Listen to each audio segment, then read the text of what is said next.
Lucy, L-U-C-Y, Murray, M-U-R-R-A-Y. Donald, D-O-N-A-L-D, Murray, M-U-R-R-A-Y. For a little background, could you tell me briefly about yourself and how long have you lived or been involved in the Hillcrest community? You could also include any involvement you may have had in the Hillcrest Community Civic Association. Okay, we've lived in Hillcrest since 1987. I guess I was the recording secretary for several years. I was involved in the Skyline Task Force for several years. And then I was on, various committees for a while. I've also been an employee of district government, federal government, and I'm very recently a retiree and loving every moment of it. I got involved in the Civic Association probably 4 years after Lucy did, because I was traveling, and I initially got involved as the head of the. Was it the garden thing? I was a house and garden tour. When I got involved, they were only doing gardens, and I was the first one that said, "Why are we just doing gardens?" And so we organized the garden tour. Then I became the head of the environmental committee, and we started doing cleanups in the neighborhood. We both got involved in the recreation committee of Hillcrest because they were building a new rec center. Oh, and we wanted to make sure that we worked with Mark Johnson for at least 10 years to make sure that the rec center got built. And I think the last involvement I had with the Civic Association was as the legislative chair, in terms of making sure Hillcrest testified at city council hearings, ANC hearings, that kind of thing. So it's been a pretty consistent involvement for me from about 1993 until at least 2006. As you may know, this oral history project is a continuation of the 20th anniversary celebration of the Hillcrest Community Civic Association. In thinking about your neighborhood, Hillcrest, will you define it as a strong DC neighborhood? Tell me why, and also explain what is your definition of a strong DC neighborhood. I think a strong DC neighborhood is one that's got active citizens who are committed to making sure that the community is safe, that the people who live there, the neighbors, are kept informed of what's going on, of issues that should involve them in the community, and are basically just committed to trying to make sure that the area stays safe, it's pretty, people watch out for each other. Hillcrest definitely is, and I think it's a strong neighborhood because people here are very concerned about the safety of the area. I think one reason, there's always issues of crime, but I think one reason Hillcrest is as safe as it is because people do pay attention to what's going on. They keep in contact with the police, they give a lot of feedback, they watch out for each other. If something strange is happening, the neighborhood watch is very good. I know while we were active, I think Dennis Logan really was like at the forefront of neighborhood watches in the city and did some training for some other neighborhoods. But I think one reason, is this neighborhood watch is very strong. And I think when we started, I think there was the old Sears was over here at the where the Safeway is. And before that, that was basically a big parking lot and then a Sears. And I think one, at least as long as we've lived here, I think one of the keys for me was how people jumped in when Sears was moving out and decided that they were going to stay involved and make sure that shopping center became something that they want, and then that triggered on into us trying to push to get the other side of the street, Skyline, developed into something that we want.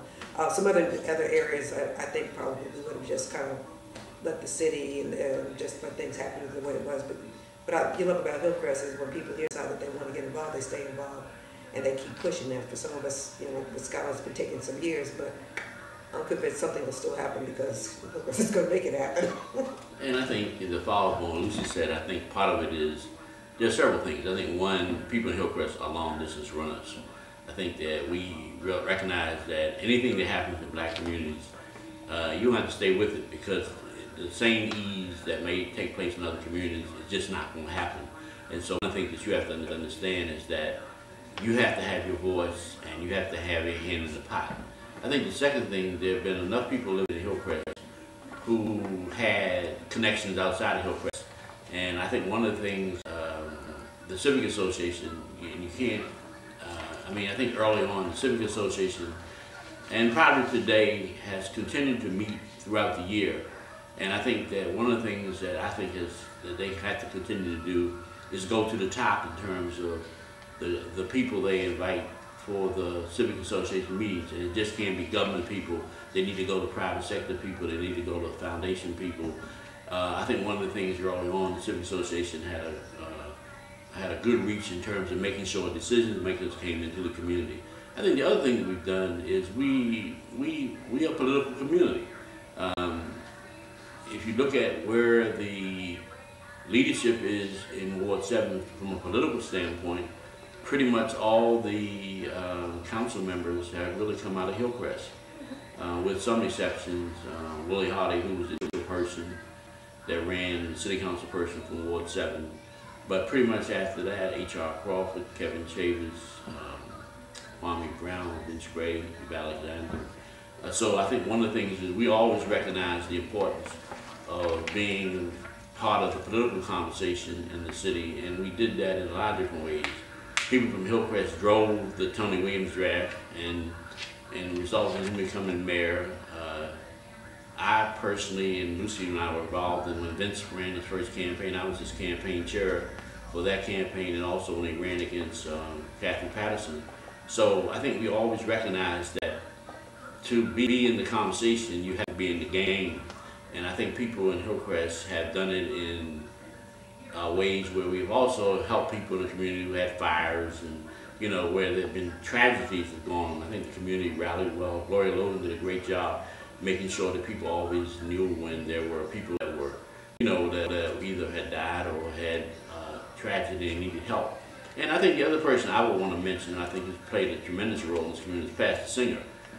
Pastor Singer, yeah, because when we first moved here, he welcomed us. Yeah, I think he gave us a basket of right. food or something. I mean, it was really nice here. And I think that's something we need to go back to, have a real working welcoming committee, because I think the community is now going through another change. We were part of the change when we came in here. We were in the 40s, and our kids were like, what were they? Well, the kids were elementary. And then also Paul Savage was the chair. And, Paul's got a lot of energy. He was advocate. He was a great advocate, and I think that's one reason.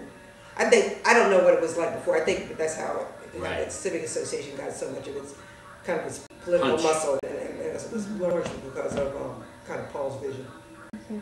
Well, you all answered my next question on your opinion of the HCCA. That's good. So, and it seemed to have engaged the residents really well. So how effectively has the HCCA then worked with the community, and by extension even the rest of Ward 7? How effective has its various forms of communications and outreach proponents been, or is there room for improvement? It has done some, and to be blunt with you, I'm not the best person because I haven't been as active as I should be, especially in the last several years. There has been some. I think there probably could be more, and all. But to be blunt, I'm not sure how much a community can do, because I think what Hillcrest sets out to do, it does extremely well. I just like this. There's the recreation committee. I noticed that the Civic Association has been real good on helping to support some of the activities back here with the rec center and all. And I kind of wish we were trying to start an association to kind of support. We call it the Friends of the Recreation of the Hillcrest Recreation Center.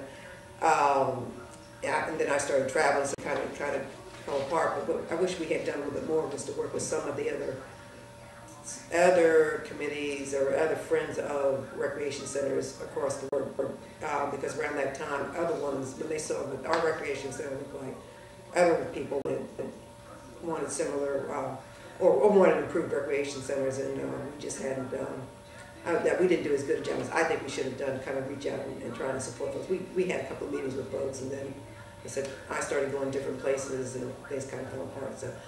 So it might be picked up. I just don't know, but I have a feeling, as I've talked to some people, I think that's one thing we could do is kind of support some other groups across the city, across the board, and what they're trying to do. And I think that the level of support has varied depending on.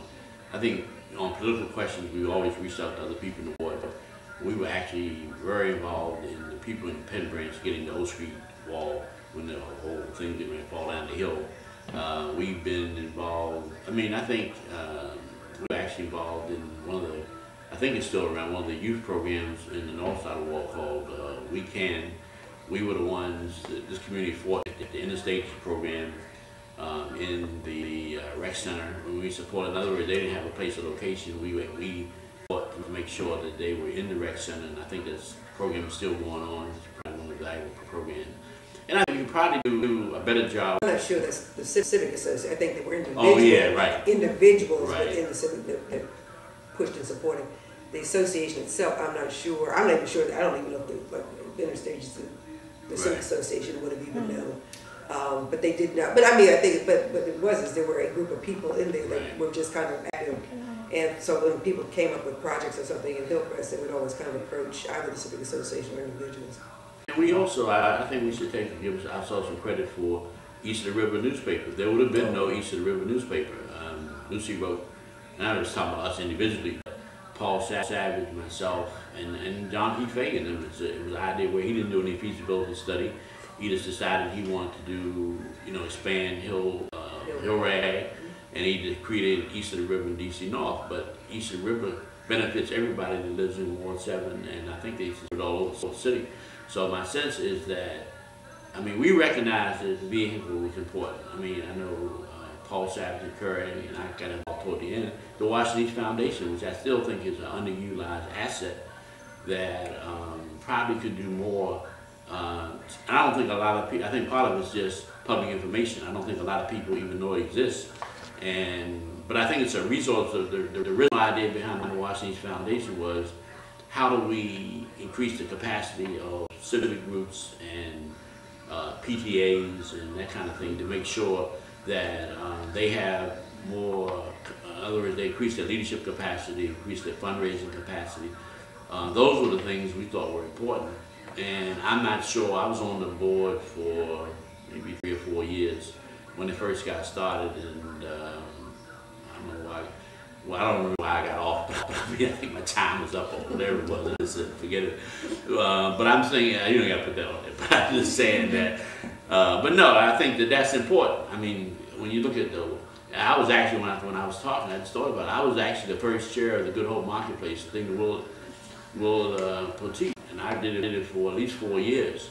And that's when we really demanded that they make sure the shopping center stayed safe, make sure it stayed clean, make sure that they contributed to not just us, but why you still have food coming to the Hillcrest Civic Association. But they used to, when they first started, they used to pay for a Halloween party at the rec center, do something with the wellness center, and those kinds of things probably need to come back, because Safeway is still making a lot of money. And I'm just saying, I think part of it is, how do we probably do a better job engaging the business community? I don't think we've ever been, I don't think we've ever been super successful in either assisting businessmen. Well, but we've tried. But I think to the Civic Association, it has tried. The Safeway, I think, has been better at it, and it's a couple of those other bits I think have been better at it. Because I think they're more community involved. Some of those the businesses are just not particularly interested in being involved in the community. But I do think the Civic Association has tried. And, they didn't respond. They went on to somebody else. So to what degree do you see the HCCA and the Hillcrest community as extensions of each other? In other words, how effective would one have worked without the other in creating a strong DC neighborhood? Do you view them as separate entities, or are they one and the same? When one does well, does it naturally bring along the next? Or does success occur individually? And why do you see it this way? What's the first part of that? Sure. To what degree do you see the HCCA and the Hillcrest neighborhood as extensions of each other?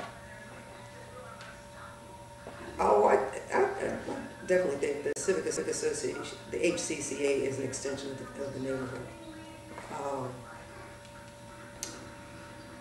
In all,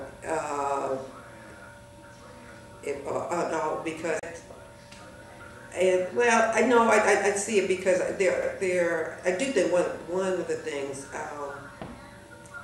like I said, I haven't been as involved as I should be, but I said what always kind of did concern me is, and it's probably just true of communities, but it's like who ends up going to meetings is, there are still a lot of people in the Hillcrest who live here who don't go, may not even know, or as we like to say, even along 32nd Street that borders the rec center, and there's a meeting over there every once a month, have probably never been to a Civic Association meeting, and interested. And my question would be is kind of how do you involve them? But I said we've got some great neighbors along here who still watch out for each other. You know, they're very active in whatever they're doing in their retirement and their work lives, or running their kids to athletic activities on the weekends. And also, but it's still, I don't think you could have a great civic association without great people in a community who are committed to that community and keeping it a strong community.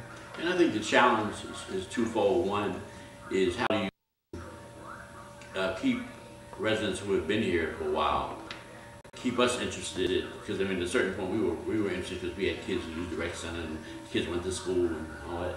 But I think part of it is how do you better integrate the new families that are moving to Hillcrest, and to have, just as you are interviewing us, I think it's important that maybe at one of the meetings you show them the tape, because I think that people need to understand that there's a tradition.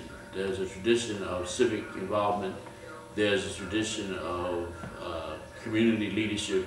There's a tradition of political empowerment, and really trying to make sure that I find it funny when I read up papers on Hillcrest and they said the Tony neighborhoods in Hillcrest, and I remember all trying to get initially when we started doing the house and garden tours.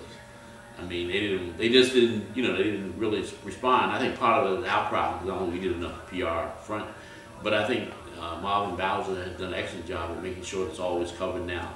And I think that it becomes a point of pride that this is a neighborhood where there are great people, that cares about the surrounding environment and also cares about the people in it. And I think that's the way I would put it. Since the first time you've moved to this community, do you see a continuation of the community's civic-mindedness and neighborliness, or has it changed over time? Is it better or is it worse? And do you have an opinion on the HCCA in helping with this continuation? I think to a certain extent we've answered that, but I mean, I'll do a... Go ahead. Yeah, I mean, my sense is, I think organizations and the Hillcrest Community Civic Association is an organization. I think they have to continue to examine themselves and continue to look at what are the strategies that we need to keep as many residents in the community involved. And that can be different things. I think Hillcrest has never been a great community for fun. So we tend to come together on specific kinds of projects, as opposed to, and I'll just use one of my pet peeve was, it took us a long, I think we've done a couple of Christmas things outside the community, at a certain point I got tired of potluck. I mean, potluck is fine, but I mean, at a certain point I think every now and then it's important for people in the neighborhood. I would love to do maybe a Christmas party in Adams Morgan or U Street. I think just to move it around so residents here got a sense of what's occurring in the rest of the city. And I think, and that's why I said even with the Civic Association, every now and then they need to bring a writer in, or they need to shift the format. I mean, for people with young kids, they might want to hear Eloise Greenfield. And so I think that there are ways you can come at it I think we've always been a good government kind of civic association. But I think to remain viable, I think you have to go for the top. That's probably true. And I think because that might be why I'm no longer, I'm kind of, I probably, I mean, to be blunt with you, I think, like, the more active people have always been, but I think it's always true. It's, people like you and younger, you got kids, you're working, you got kids, your weekends, that's what you do on weekends, is you got to catch up on running errands, and kids here or there. You can't really get but so involved like we did until after your kids have kind of moved on. Because I know I was raising kids, I wasn't any more thinking about, the time I lived in Crestwood, I wasn't any more thinking about going to the Crestwood Civic Association than if you'd, then I would have, if you'd asked me to go down to the I'd have made it to the White House. But I mean, it's just not at the top of your list. So you have to have some free time and the ability to be that kind of engaged. And I got to tell you, I said, now, my interest now, I'm like very interested in the arts and in the reading and in the travel. And to be, some of this stuff that Civica is, I've heard it discussed 20 years ago. I heard it discussed 50. I'm just not interested in anymore. But if we brought in, maybe if the Civic Association brought in something kind of more art, along the line of arts or a writer or some more writers. I know we've done writers in this area. And I went to a couple of them, but I'd still like to hear about, because there's great writers in the city. That's something I think I could get a little bit more interested in. But I think Don's right. I just think it's just other than the politics, because some of us, the politics is just not ranking up at the top of our list anymore. It's just not what my interest is. And that might be a way we could get some other people beyond, as I said, kind of the core group that might be more interested in what was going on with the Civic Association. Another thing they might want to do is just showcase.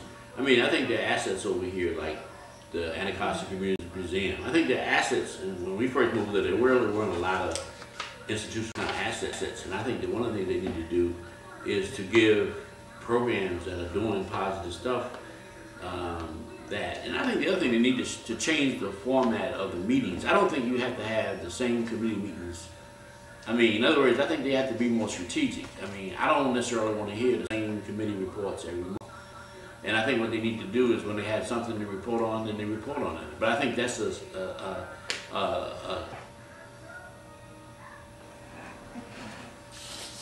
So based on the length of time you've lived in Hillcrest, and based on your observations and interactions, what do you see as the 3 core elements that make for a strong neighborhood in the District of Columbia? Oh, definitely the top of the list has to be community civic engagement, and that's definitely Hillcrest. I do think one of the other elements is people basically have to feel safe in their community. Otherwise, they're not going to come out. They're not going to get involved. They'll just go in their houses, close the doors, and act like nothing's going on. I see no evil, hear no evil. And Hillcrest has some issues, but it is basically a safe neighborhood. The third element, I think one might also be, for me it would be, well actually I got 4 good things. One would be good recreational facilities, because I do think part of the health of a community has to be good recreational facilities that meet the kind of the health and recreational needs of the young, the middle-aged, and the old. And it's not just the rec center here. I think the Senior Wellness Center is a huge asset to this community.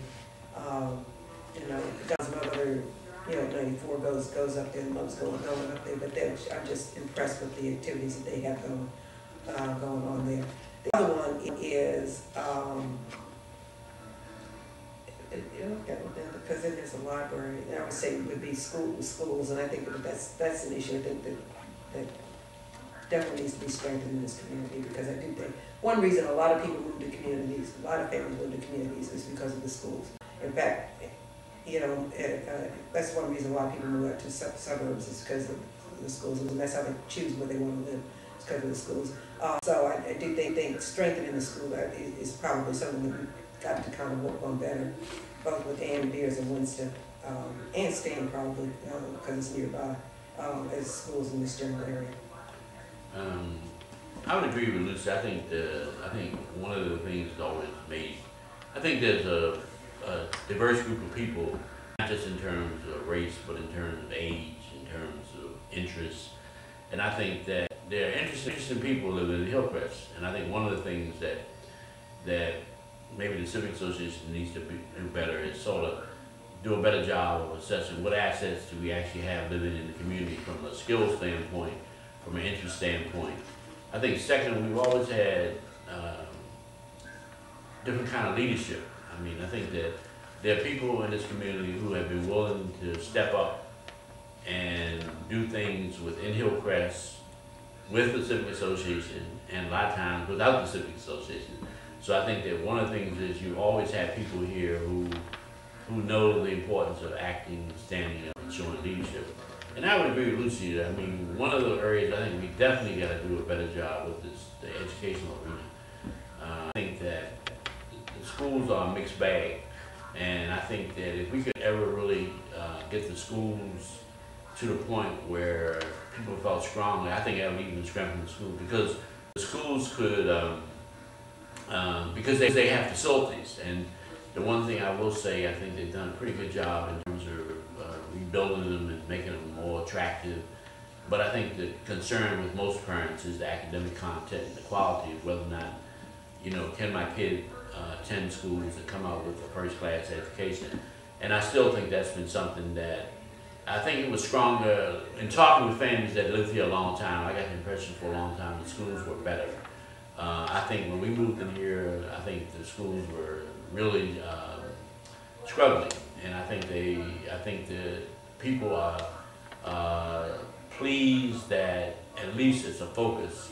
And whereas before, I think people talked about it, but I don't think they did anything about it. And I think that in fairness to Mayor Fenty and Michelle Reed, I think they started the process. I'm convinced that Chairman Gray, Vince will actually do a good job keeping it on track.